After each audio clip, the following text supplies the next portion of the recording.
Bismillahirrahmanirrahim. Assalamualaikum warahmatullahi wabarakatuh. Kami dari kelompok 9 yang beranggotakan saya sendiri yaitu Reza Fotaki dan juga rekan saya yaitu Yunisa Cesarianti akan melanjutkan pembahasan dari kelompok sebelumnya yaitu magnetostatika bagian kedua. Nah, untuk pembahasannya antara lain yang pertama yaitu medan magnet oleh arus tertutup, yang kedua medan magnet oleh arus listrik, yang ketiga gaya-gaya dua arus listrik, yang keempat medan magnet oleh arus listrik melingkar, yang kelima medan magnet oleh kumparan berarus, keenam hukum ampere untuk medan magnet. Baik, selanjutnya kita akan masuk ke pembahasan yang pertama yaitu medan magnet oleh arus listrik. Adanya hubungan antara sifat listrik dan sifat magnet mula-mula diketahui oleh percobaan seorang fisikawan Denmark yaitu Hans Christian Ørsted pada tahun 1820. Ørsted melakukan percobaan mendekatkan sebuah jarum kompas ke sebuah kawat berarus listrik. Ternyata jarum kompas mengalami penyimpangan arah. Dari pengamatannya ini, Ørsted menyimpulkan bahwa di sekitar kawat berarus listrik terdapat medan magnet yang dapat mempengaruhi posisi jarum kompas. Pada penelitian berikutnya dapat diketahui bentuk-bentuk garis dari gaya magnetik di sekitar kawat berarus. Jika kita menggambarkan sebuah garis gaya magnetik di sekitar kawat berarus, maka bentuk garis gaya tersebut adalah sebuah lingkaran yang berpusat di kawat. Nah, lingkaran ini mempresentasikan titik-titik di sekitar kawat arus yang mempunyai medan magnet yang sama besarnya. Arah garis gaya magnetik satu arah medan magnetnya, mengikuti aturan tangan kanan. Besarnya magnet yang ditimbulkan oleh elemen kawat berarus yang panjangnya delta lambda dan dialiri arus sebesar I pada suatu titik yang berjarak R dari elemen kawat dinyatakan dengan persamaan sebagai berikut, di mana delta B adalah besarnya medan magnet, mu0 dikenal sebagai permeabilitas magnetik untuk ruang hampa, dan theta adalah sudut antara vektor jarak R dengan vektor elemen panjang delta lambda. Baik, selanjutnya yaitu percobaan Biot dan Savart. Percobaan Ørsted kemudian dilanjutkan oleh Biot dan Savart. Mereka mengalirkan arus pada sebuah kawat panjang. Kawat ini terletak pada sumbu H. Hukum Biot-Savart adalah hukum fisika yang menyatakan bahwa medan magnet di sekitar arus listrik dapat ditentukan nilainya. Dalam hukum Biot-Savart, sumber medan magnet adalah arus listrik. Keberadaan arus listrik ini merupakan hasil dari pergerakan muatan listrik. Perhitungan medan magnet di bagian manapun dari pengamatan listrik dapat ditentukan ketika muatan listrik bergerak dengan kecepatan tertentu. Kecepatan pergerakan muatan listrik menentukan kuantum listrik. Perhitungan medan magnet dilakukan dengan menambahkan segmen kesin medan magnet ke pengantar listrik. Asumsi yang diberikan ialah segmen merupakan besaran vektor. Segmen berfungsi sebagai penanda arah aliran arus listrik. Hukum Biot-Savart menentukan besarnya medan magnet menggunakan sumber arus listrik. Dengan hukum Biot-Savart mampu digunakan untuk menghitung vektor medan magnet pada setiap titik ruang untuk penyaluran arus listrik tertentu.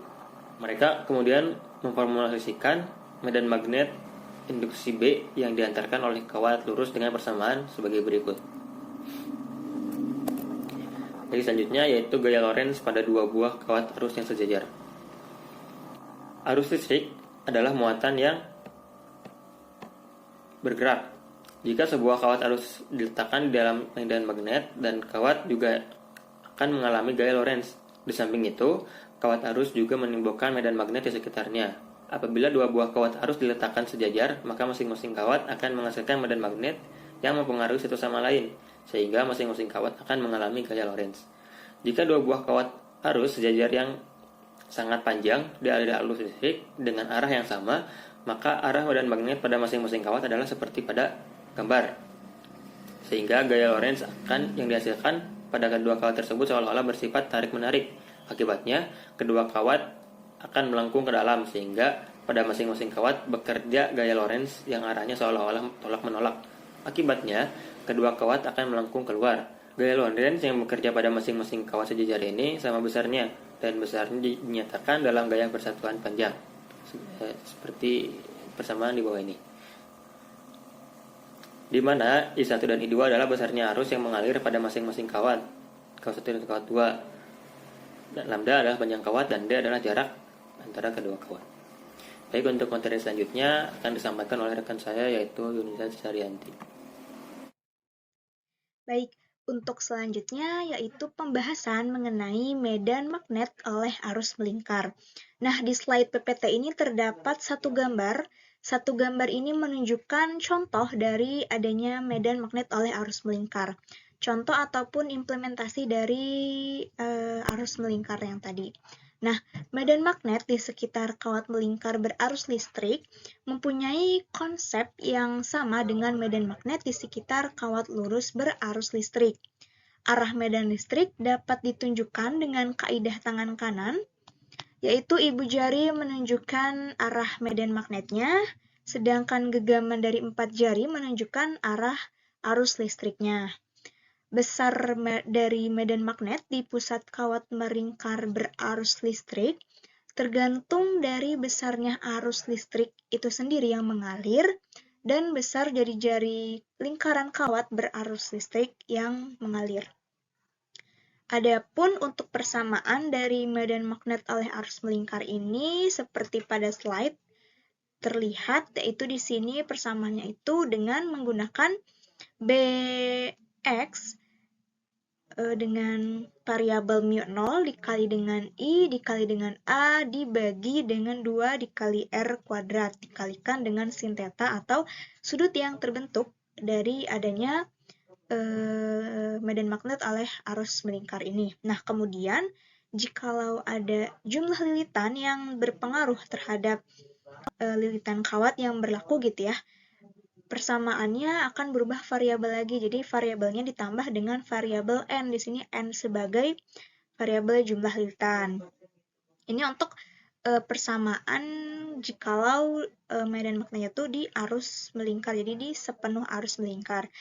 Berbeda dengan persamaan di pusat kawat melingkar. Jadi digunakan persamaan yang seperti persamaan umum saja. Di sini menggunakan B sama dengan mu dikali I dikali 2, dibagi 2 dikali A. Jikalau ada jumlah lilitan sama seperti sebelumnya, persamaan sebelumnya, tinggal ditambah saja dengan variabel n. Untuk selanjutnya ada pembahasan mengenai medan magnet kumparan berarus. Sebuah kumparan dialiri arus searah, kemudian sebuah magnet jarum didekatkan di sekeliling kumparan.